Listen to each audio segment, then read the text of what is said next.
So I stopped by Dream Cloud Coffee, picking up some coffee for the cafe today. They have some fun stuff, and I told him we're doing a podcast. And he goes, "Oh, send this for Tea with Teague." So this is a little green tea. I don't know how to say it, but it tastes great. Very subtle, very nice and light. So thanks to Charlie and Emily for passing along some tasty tea. I've heard that you made this for me one day. Are we live? Yeah, but It's a Americano with cardamom, and I know I have a tea reputation, but I'm drinking Americano with cardamom and maple this morning, which you made for me once. yeah. And I was just talking to some guys yesterday, and they said they refer to this as the Teague because I was having a bunch of people taste it. Now some people get it all the time, but really you deserve all the credit. I forgot what it was. Though. Someone came and ordered it. They go, "I'll take a Teague," and I'm like, "Oh yeah, what did I do that day?" I couldn't remember. We tried one thing, and it's like, I don't think that was it. And cayenne. Cayenne's the other one, yeah. Cayenne and cardamom in Americano. So that sounds gross. I don't know. I didn't. Yeah. There's also that. Is there cayenne in that Diablo too? Yeah. Yeah. Ugh. Nasty. Why would you do that? Do people like that? Yeah. It's not a joke. Get the blood flowing. Ugh. Do something nice and productive like hard drugs instead. What? Yeah. That just sounds gross. I disagree. Is it because of the cayenne, do you think? Yeah, I just think it's I wish I could think of something else that it reminds me of, but no, it's just what else could be so gross? So, welcome to episode 2 of the Wussow's podcast. I'm one of your hosts, Terry. I'm Jason Wussow. I'm Colleen Myhre. Boss Mama. Boss Mama. I'm Teague Alexy. I thought both of these guys would be fun to bring down because lots of friendship, collaboration, everyone's known each other for a long time, and lots of overlap. And also, both these guys have been involved in our 1 week live recording this last year, Volume 20, coming out in April. And also, Teague has one of his newer projects, Teague and the Paddywagon. They're going to be coming in on March 18th for a show. And Colleen's going to be doing the 1 week live CD release on April 21st. And she's going to be doing a new album. And so lots to talk about, new music coming out, new bands, past recordings, and more fun to come, I guess. Well, then I guess maybe with all that, my question is, where does this kind of start? All this kind of overlap and collaboration and When did you move to town? Yeah, well, I was going to say music would be the answer to that, but yeah, I guess we should start at the beginning. For me, anyway, I moved to Holyoke, Minnesota in April of 2000, and I moved from South Jersey where I grew up, and I'd been bouncing around, but I'd been playing music and starting to play in bands and such. So when I first got to Holyoke, I decided to drive to Minneapolis to play an open mic at a Cedar Cultural Center. And I met a guy named Bill Isles. And I drove all the way. Holyoke is 30 miles from Duluth and about 130 from Minneapolis. But I didn't know anything was going on in Duluth. It never occurred to me that people were playing music up here. So I drove to Minneapolis. Bill Isles was like, "You got to go check out this place called Wussow's. They have an open mic on Wednesday." So the next Wednesday, I came to Wussow's, and by the end of the night, I was the lead guitar player in No Room to Pogo. I remember that band. And I met some guys, Chad and Zach, and started playing music with them, and was just kind of off and running, playing music in Duluth from that night. Yeah. I also have a That's story fantastic. of meeting Colleen, too. Well, I think the first time I met you, Teague, was at the Highway 61 Folks Festival in Mattawa. My husband put on. And I think I met Jason, too, for the Songwriters Contest. Does that sound right? Because I think you had a Songwriters Contest right at that same time. Yep. Probably our first one for, maybe it was later. I think, what was the first year of that festival? Yeah. 2002. Okay, that's probably the first year we did the songwriters competition, I think. And I was definitely paying attention to that festival. Looked super fun too. Yeah, it was a good one. I think we ran that for about 8 years, but that's how I met Jason and Teague okay. from that trip. I remember seeing you play for the first time, and I knew you and your husband, but I'd never seen you play before that Highway 61. I don't even remember how well we we all knew each other at that point. I don't think very well, but I remember it was such a triumphant moment for you Yeah. at Highway 61. I think it was part of the songwriter Yeah. contest, but you really had like a beautiful moment on stage where it was just like really triumphant. It seemed to me like it was your first triumphant moment on stage, and I don't know if it was. It just seemed like it from what I was saying. No, it was called the song was Green Eyes. And I haven't even played, man, that would be cool to take that one back. But yeah, Green Eyes was one of my first songs that I wrote. And so yes, it was triumphant for me. Yes. Yep. It was inspiring to see. It was a beautiful Aw, moment. cool. That's a cool memory. That is.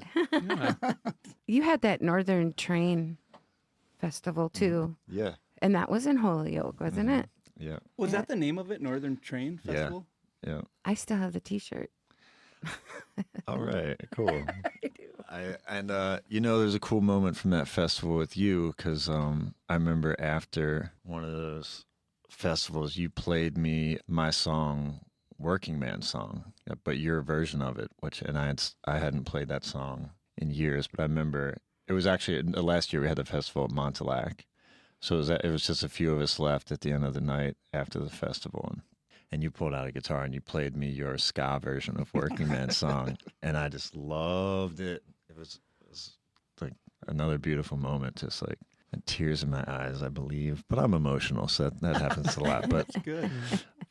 yeah, it was a great moment. I was really honored to hear you play that song so well and really brought out like the truth in that song in a way that I never had, It was fun to record it. We'll have to do it with the full band. Yeah, absolutely. We've been talking about Sparta and recording, and Colleen's going up to Sparta. Is it next week or Mid-April, actually. mid-April? That's yep. right. Yeah. And up to see Rich and Jermaine. Yeah, and you bring in the whole full Jebberhooch. I'm going to bring the Jebbers with, yep. I got Jacob and Owen from New Salty Dog and Jeff Gilbertson from the Holy Hoot Nanners. And then I have some other guests that are going to come and play in different tunes at different times, I guess. That'll be so fun. The first episode, Heidi from Baby Eyes stopped in and they just recorded a bunch of stuff at Sparta, and can't give enough props to Rich and Jermaine for having one of my favorite studios I've ever been in. It's so it's so relaxing, and you just want to just hang out there, and maybe you'll get a snowstorm because I think that's the best. If you just watch the snow pile up and you're just in a big warm space and the fire's going. And yeah, we did. Hobo Nephews did a full moon snowstorm recording session at Rich's. Great, love that place. Yeah, our it's number one awesome. contender album. Any Hobo Nephews shows coming up? No shows, but Ian and I jam and stuff. We say we're working on our fundamentals, but we're plotting and planning and jamming, and more jamming than plotting and planning. But at some point, we're going to start plotting and planning and get back at it. But Do you find yourself doing a lot of, not a lot of plotting and planning, but thinking about plotting and planning? I'm consciously not doing a lot of plotting and planning at the moment, but it does occasionally cross my mind, yeah. that I know there's plotting and planning in my future. I'm trying to avoid it at the moment. I'm in like creative space.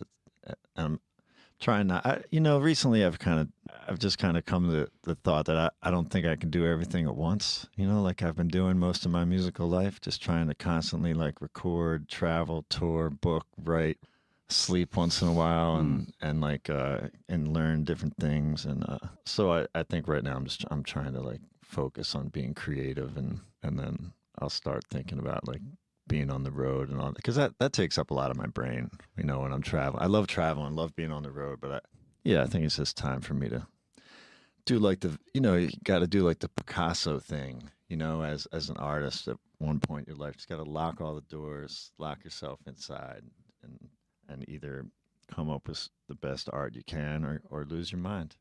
You got to put it all on the line. That's what I'm doing right now. Oh, yeah. Risky. High risk. High risk, but high reward, right? Oh, yeah. Yeah, I mean, finishing is like, it's so much easier just to keep working than to finish, So that's another place that I'm in right now. So I've been working on my new album, but it's real easy to keep working on it, just talking about it, Right.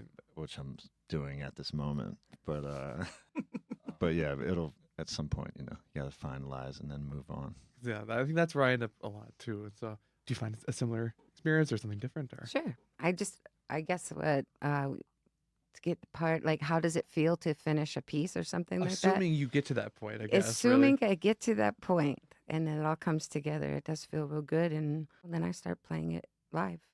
I probably don't do it the right way, but that's kind of how I do it and see if people like it. Is there a right way? I mean, 'cause are you saying that like you record or you finalize a song and then play it live? But I'm assuming other people might kind of futz with it on stage and figure it out that way. Do you guys feel like there's maybe if it's just for you? That's what I like to do. I like to get it in, rough it in, and then start playing it live, and then you can see reactions, and you can also feel yourself going, "Oh, that's making me cringe. I better change that." Or so. I think that's what helps me finalize, make it better live. I agree. I agree. Especially the lyric, like sometimes like lyrics that sound good in your living room, then you sing them on stage and they don't feel right. So you go back to the change a line or two out. But yeah, I think that's important because I've put some lyrics on records, because I guess we've probably all done it every way. Where you end up writing songs in the studio or finalizing songs in the studio, and that stuff can be great. There's a great energy in that. But I have some songs that I didn't play live before I recorded them, and now I've changed the words, because they don't sit right when I sing them live. So I don't do anything right, I guess, is the answer. Oh, come on. I don't feel so bad now. Well, I don't know. I feel like that's definitely a familiar sentiment. I understand. Also, live shows for me, it's like finding all of a sudden you find a really cool groove in it when you're on stage. It has like a total different feeling than what you wrote. And sometimes you start something and all of a sudden it's got this other little groove to it. And I think live music kind of does that for me. All of a sudden something's just way different than how you wrote it, as far as maybe a rhythm or a lyric. Anyways, but. And you sounds like you guys both choose to embrace the changes. Well, you definitely embrace the changes, yeah. Do you ever, are there points though where do you find, basically, do you ever get caught up in the process is maybe what I'm asking, like more where you're not even really creating, maybe you're just, it's almost like when your tires are caught and you're just spinning in the snow, or eventually you might get a shove and get out, but in the meantime, you're just. Good question. Yeah, that was a good question. For me, I think like I get stuck on the music part of the playing, because usually for me the music comes first before lyrics come into my head, and so I get frustrated, I guess, when the lyrics, I know what I want to say, but I can't get them on paper to make it sound right to how I was playing it, or my thoughts and my feelings I can't get on paper. That's where I get stuck. I think if I don't finish it, it dies almost always. It's like. Sometimes, but luckily, me and Vaco collaborate, so he'll have a half-done thing, I'll have a half-done thing, and sometimes when we get together, then we'll finally finish it, because we usually record our ideas and we can listen. And I think too, though, is like a lot of times I always record something or write something, and then I come back to it. If I don't finish it and it's unfinished, I almost always hate it, and then I just want to throw it away. And so it's really important for me to almost totally finish a song, or else it just is just in a pile of recordings. Yeah, just kind of power through the feelings, basically. I don't know, because you lose. I feel like I do. I don't just keep coming back to it and tinkering. I feel like it's this immediate thing, and the next day it's not. It doesn't feel the same. So like whatever I was thinking or feeling that was driving this idea, it's a different day and it's a different feeling. Writing's like what you put into it, you get out of it. Because I'm very familiar with all these feelings, and I find, and what I'm due right now, but I'm just like in record mode. But like I think once in a while it's healthy to like get into writing mode with the same passion, like because we're all like busy lives, and we'll have this idea that sounds great for 20-30 minutes, and then you go back to it the next day and you can't quite find it. But I think like I always try and once in a while just like take a few days and like really bury myself and go back through all my notebooks and my pocket notebooks and my half songs and everything, and try it. And just for that, like just like finish, just like really like work them and see if anything's there, or like maybe combine a couple ideas, or because you can end up being busy with life and end up with a whole bunch of cool little half ideas. Writing takes time and energy, and you get out what you put in. So, and like with all this stuff of being a musician we're talking about, it can be easy for the writing part of it to not get enough attention. When you're booking and traveling and touring and Cooking lunch. you're waiting for your band members to text you back. You got all kinds of stuff going on.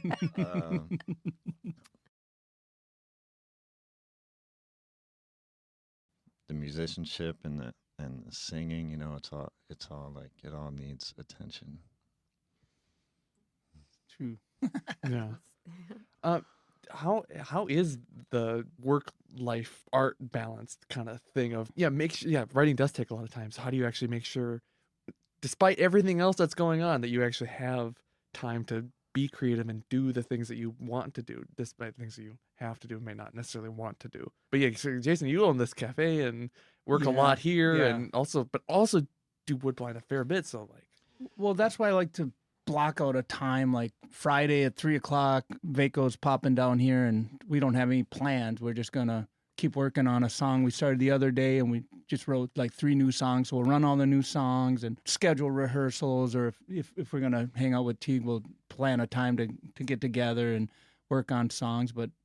And Vaco's got a little garage with a fireplace, so if it's, we'll go out there and start a fire and jam, or if it's summer, I have a porch and we'll jam on the porch and try to do that a lot, because I think everyone does that. If you don't just plan for it, you won't do it. But also, it's the opposite of running a business, sort of. I mean, not really, but the music side and the creation side, and just when we just get together and jam we don't have to work on anything. We just block out this time to whatever happens. That's like the really good juxtapose for me running this cafe. It's more like healing. And then when we play shows, it's opposite too. It's like it's fun. You get the energy of the crowd, and it's totally an opposite thing. So even if I work an 8-hour shift in the morning, it's like something totally different, where other people maybe go home and watch TV or have other hobbies, go golfing, do whatever. That's like one of my favorite hobbies. And favorite things to do, and it's totally different. So it's energizing. It's energizing, and it's a reset, and it's not about the hours of work before that. It's the change that's what I like. And I think like with the writing thing, if you're a songwriter, like I think you always, no matter what you're doing, you always have like an ear to the street for, like, if someone says some kind of phrase that just sounds melodic to your ear, or something like, I always carry around a pocket notebook, and I'll write stuff down, and I'm a dad, so I know the years when my girls were really small, like when we were hanging out, like they were just part of my creative process, and I started writing folk tales and like rhyming fantastical stories and things like that, just because we were hanging out and reading Dr. Seuss, and it's just and things like that. So that's just like how my brain was. So I think some people are really good at that. It's just kind of like just keeping the creative process going and not having it be a personal, like such a personal thing. Like I was talking about, like, I need to go Picasso myself and lock myself away. Like I believe in that part of it too, but there's also just like kind of keeping the creative process alive, like all the time on some level. Like, I think you're pretty good at that. I mean, you'll start singing a Scott song, like, like it doesn't take much for you to bust out a Scott song at any moment of the day or night. So I write a lot of songs on the chairlift. I like to go skiing, and I go by myself for 2-3 hours, and you ski down the hill, and then on the way up, I'll be like working on this line, and I'll my notepad on my phone and record a melody, and sometimes I'll write 2 songs skiing, and then later figure out the chords. But if you have the melody and the words, and the solitude of 2 minutes up, 2 minutes down, and you just are constantly kind of just by yourself in the sun and a beautiful view, and that's. Or I just go walk downtown. It's like 2-3 mile walk, and that's a great time to do it. But yeah, when customers coming in, or people sitting at the bar, funny stories, or just stories. I mean, you get stories from working at a cafe. All kinds of people, and I can relate to that.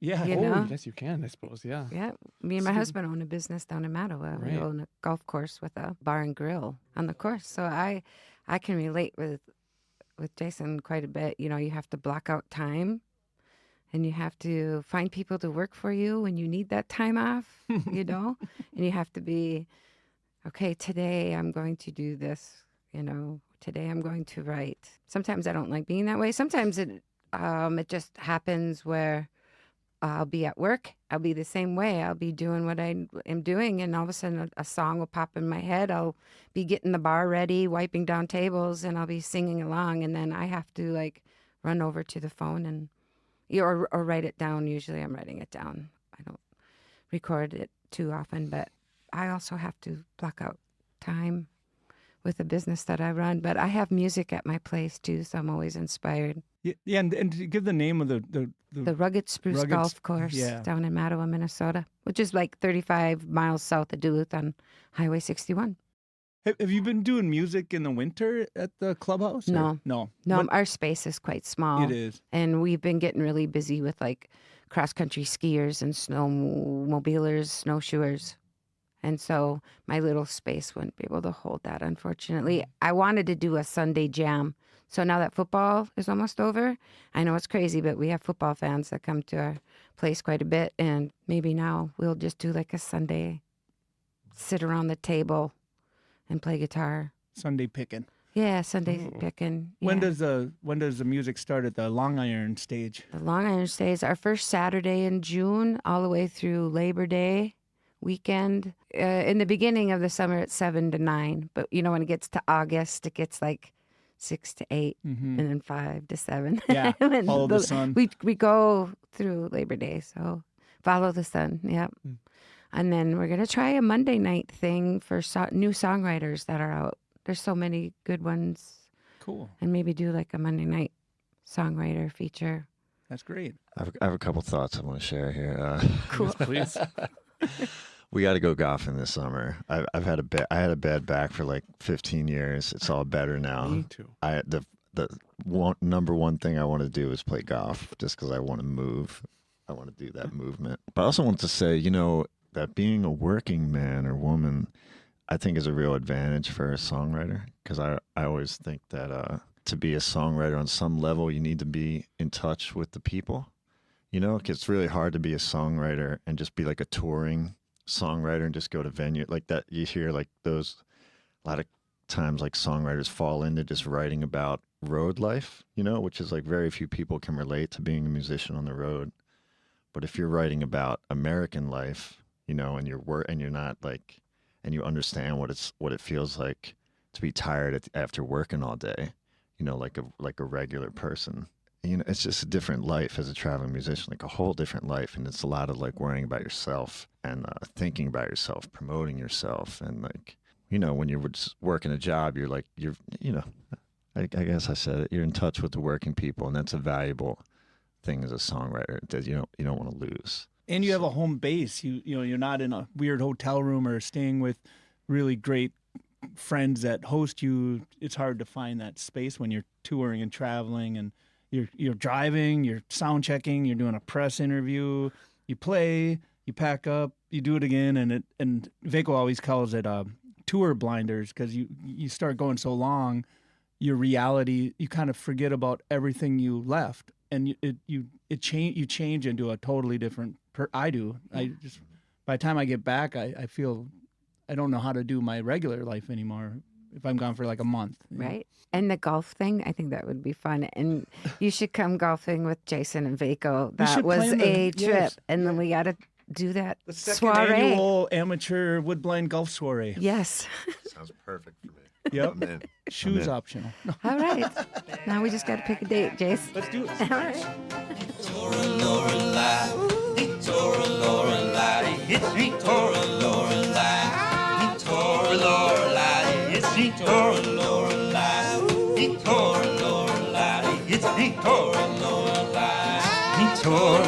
I want to talk about writing specifically for a second, because mainly just because I'm curious and I keep asking everyone. As musicians, we kind of talked about this a little bit before. Do you guys know how to read music, or is it just something you kind of just like feel and and it sounds right. So I'll just keep doing that. I'm okay. I went to UMD Jazz for a little bit, so I can read like chord charts okay, and I'm really bad at sight reading melody lines, but if I have to learn something, I probably could, but it would be painful. And so when you're writing, you're probably not writing. You're not taking out bars. No, I'm all yeah. ear. I one of my first bands was a ska band. We had a 3-piece horn section, and one of the horn players could only read music. One of them was okay, and one of them couldn't read music at all. And so I'd write these 3-part horn sections that were sort of in my head, and then I'd sort of have to write them out. But horns are in different keys sometimes, so it was kind of a mess. But I left UMD Jazz pretty quickly and just went on tour and kind of stuck with more of the rock and roll scene of life. But it doesn't work well with my eyes and my brain. But then again, time in. I'm sure if I would have studied 8 hours a day like Jimmy Cooper and stuck at UMD Jazz for 4 years, I'd be good at it by now. I would assume, yeah, maybe. Yeah. Do you read music? No, I didn't come to music that way. I don't like to say I'm self-taught. I mean, I am self-taught, but I think that implies like that I make up my own chords and stuff like that. So I'm, like, I kind of feel the same way. Like if I was locked in a room and you said like, you can't come out until you transpose this melody. Like I kind of understand sheet music enough that I could painfully like figure some stuff out. But I learned, I learned music in a hip hop group as a teenager when most musicians were studying this stuff. I was like in the boom bap world of early hip hop with my friends, and I started playing guitar when I was 21.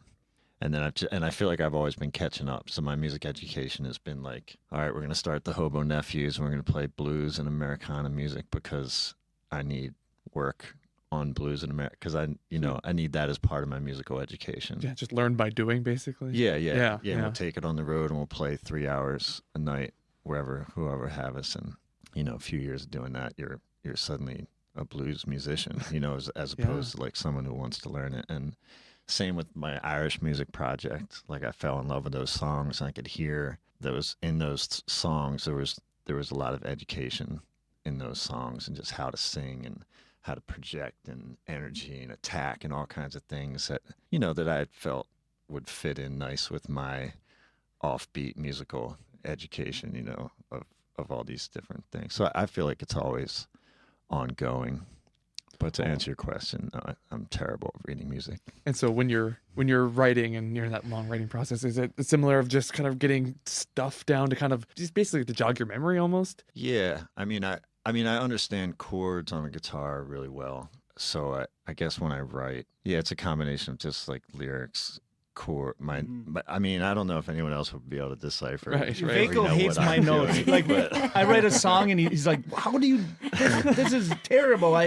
This isn't music." I'm like, it works for me, but my little chicken scratch ideas that just jog my memory, and recordings help because then you really can hear exactly your ideas right there. For me, I don't read music. I tried to be a music education major at St. Scholastica, and it was painful. Yeah. Because I had to do music theory. Yeah. And I grew up playing the piano by ear and knowing some notes. I could plunk it out, but it would take me hours probably and days to write out a melody for someone. But I just learned from other people. Instruments. We're not musicians. Yes. Players of Thank you. instruments. Yeah. Well, street smart. Yeah. Yeah. See, that's what I would say. I wouldn't say you're not musicians. Yeah, but street smart is definitely the way to go. Yeah. Do any of you ever wish you had been classically trained? Like maybe you had stuck with UMD Jazz Band for a while longer, or do you feel like at this point it's kind of worked itself out? Yes and no. I mean, I just went down and saw Vaco with Jimmy and Eli, guys that play in Woodbine, and sometimes with Teague, and they're doing the hot club thing on Tuesdays at the Rathskeller, and it's just fast hot jazz, and they're reading charts, and it looks so fun, and my brain just melts watching. And Darren on guitar too, so like 4 unbelievable jazz musicians reading music, and I think that would be that would be fun if I could do that, And I'm not saying I won't even get back into that a little more. It's like, be fun to pull out my fake book and jam with Vaco, because anything you put in front of Vaco, he could be like, oh yeah. He's got it. Anything, like, it's so silly. Anything. I'm like, let's do Groove Is in the Heart. Anything you name, he'll just like, oh yeah, I did that in this band. Oh yeah, I did that on the cruise ship. Of course. Yeah. Country, you name it. Anything. You guys want to hear my superhero origin story? Oh yeah. Yes. It has to do with the question you're asking. So I was a kid in Philadelphia. I was 5 years old. My whole family's from Philadelphia. And we were living right near Temple University. And if anybody knows Philly, it's a terrible neighborhood over there. I love Philly, though. I don't mean any disrespect. But the crack epidemic was happening when I was a kid. So that area of Philadelphia was just not a good place to be. But anyway, I was taking violin lessons, classical violin lessons, when I was 5. I was doing very well. I was being offered scholarships to continue and all this stuff. I remember liking it. I remember it being very easy. We were having. I remember I got beat up by some older kids when I was about that age, and just some like the crack thing was just coming up around us, and my mom decided to move us down to the Jersey Shore, which doesn't have anything like that.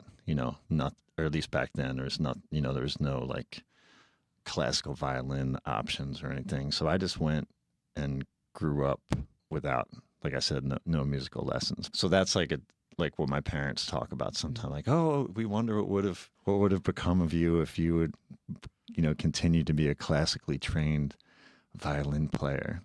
Yeah, we'll never know.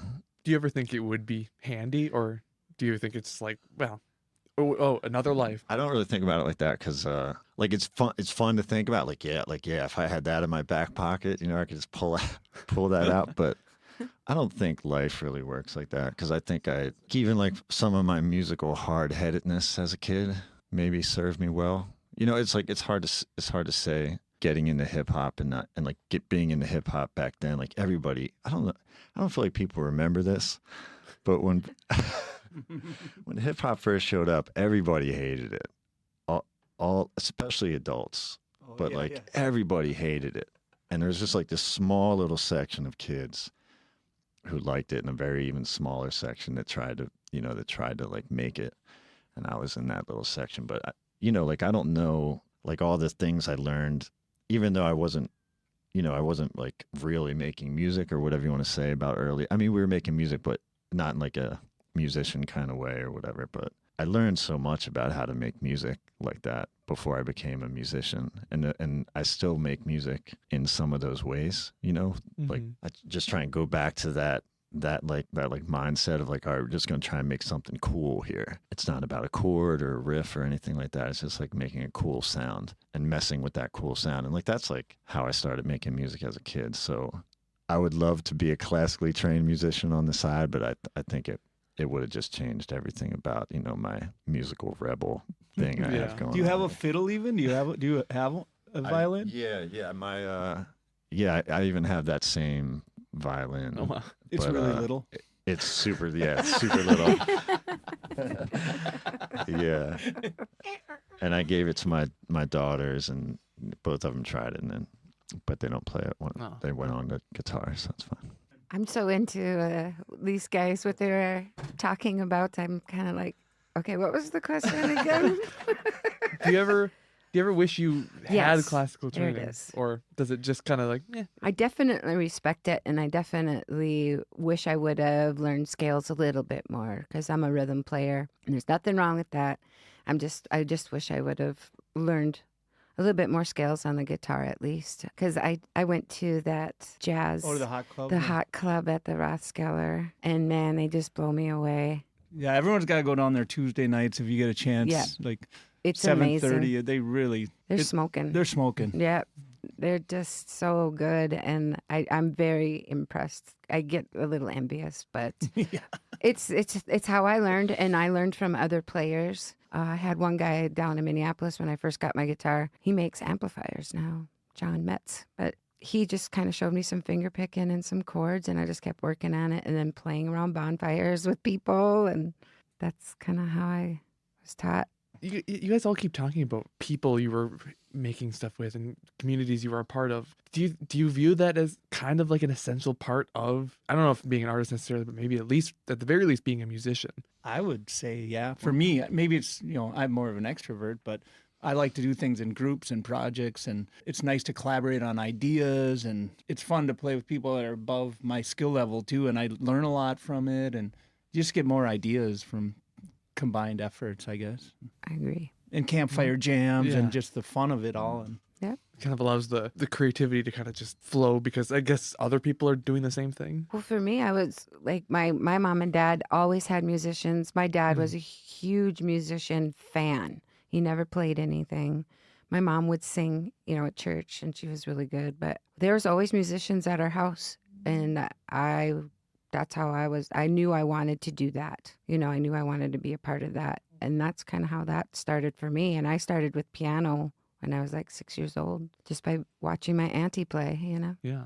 Feel the same way, or? Yeah, I feel like I've learned, and back to the music education thing, I feel like I've learned so much from the people I've been around up here, and especially me coming from living in Jersey and California, like coming up here and seeing how the blues and Americana music was really like intrinsic in a lot of people's playing up here. That was one of the reasons why we started the Hobo Nephews and went hard into Americana and blues, because I could just see by watching people that they had grown up with like country music and bluegrass and blues, like just like really like a part of who they are and how they've probably played their guitar since day one, So I was like, I gotta get that, I gotta get that in me.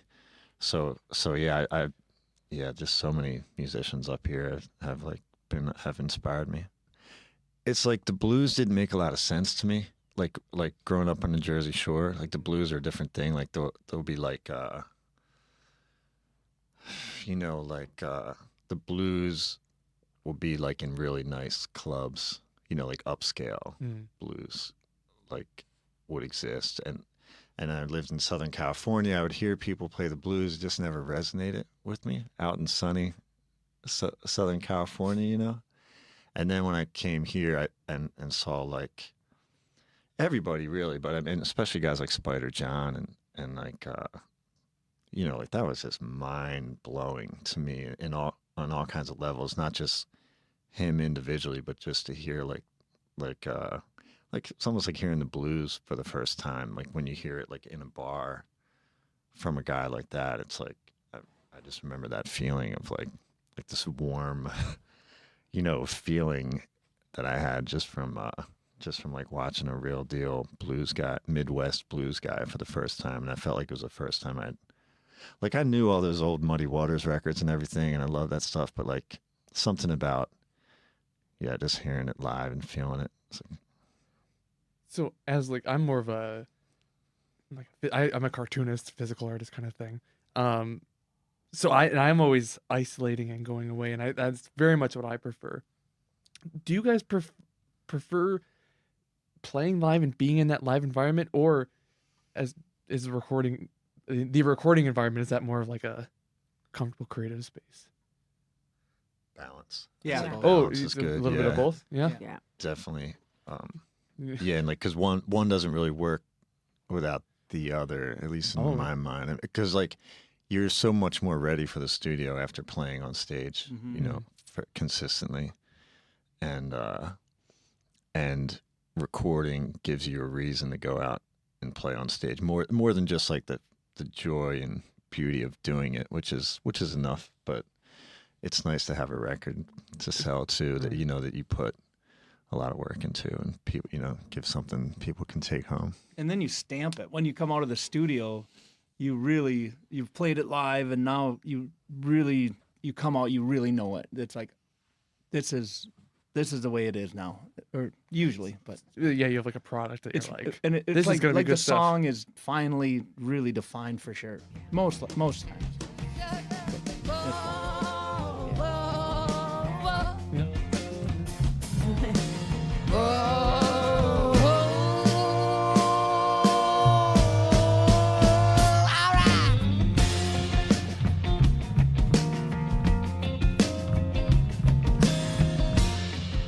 Well, it's funny. The exact same as last time. I have to pee, so I think now is a good time as any to wrap it up. Are you a potty announcer? I am. Okay, Yeah. I am too. I like to. I mean, it's why, we all do it. Why not just let everyone know? We should do a little shout out about some cool right, stuff yes. coming out. So anything and everything you guys want to let people know about, please do. Well, March 18th, the day after St. Patrick's Day, I have an Irish project called Teague and the Paddywagon. Yes. With Clancy Ward on fiddle, Sarah Cagley. We say she's on the kitchen floor, but she dances. And we have Jacob Mann. And now we have Owen Mann, too. What's he going to be doing? He's going to be playing upright bass. Oh, nice. The band is kind of evolving as we speak, but we're going to be like rear and fire and ready to go by this St. Patrick's Day. That is going to add a lot. Get it all in. We got Irish music season lasts 24 hours every year, so we're going to be ready. How many shows in 24 hours this year? We got actually over a 3-day span. We're going to play Sandstone.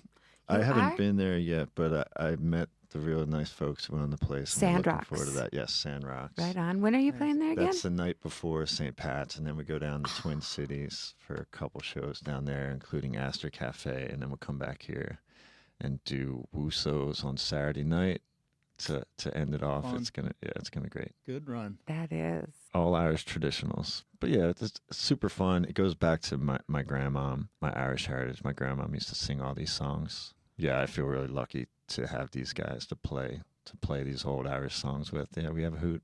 We'll have to fire up the recording for that. Definitely. Yeah. Yeah. What do you got coming up? I know we're going to do the 21st of April here Yep. for the 21st 1 of week April. live release. Who knows what kind of batch of hooch I'll have with that one. We'll see. And then the recording, that's That's a lot of good stuff, though. that's a lot of good stuff. What's your new podcast coming Yeah, out? man. What you're working on 2 podcasts? Well, Or is that still a secret? eventually, I'll have another one called Lessons Learned. It's kind of similar to what we've been talking about today, except it's just different art stuff. Because my other friend, he's a photographer as well. But it's a lot about the creative process and the mistakes we've made and the lessons we've learned from that kind of thing. Part of that being like the YouTube channel we're putting it on and all the things we've messed up with that and trying to learn from those mistakes. And I think that's what it's about.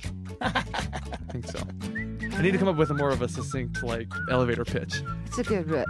Right. Yeah. There's something there that I can latch on to. You got and do something with. And, we all have to work on our elevator pitches. So. Yeah. Right. Yeah. Yeah, right. Revenue. Time to do our business plan and marketing. Well, this has been super fun. Super fun. Very Thank you guys for coming. Yeah. Thanks for thank you. having us. And thanks, Terry, for helping make this happen. This is probably wouldn't happen without you. So yeah, Thank you for having me. Yes. cool. Yay. And then I'll just fade out and that's a wrap. Cool. That was fun.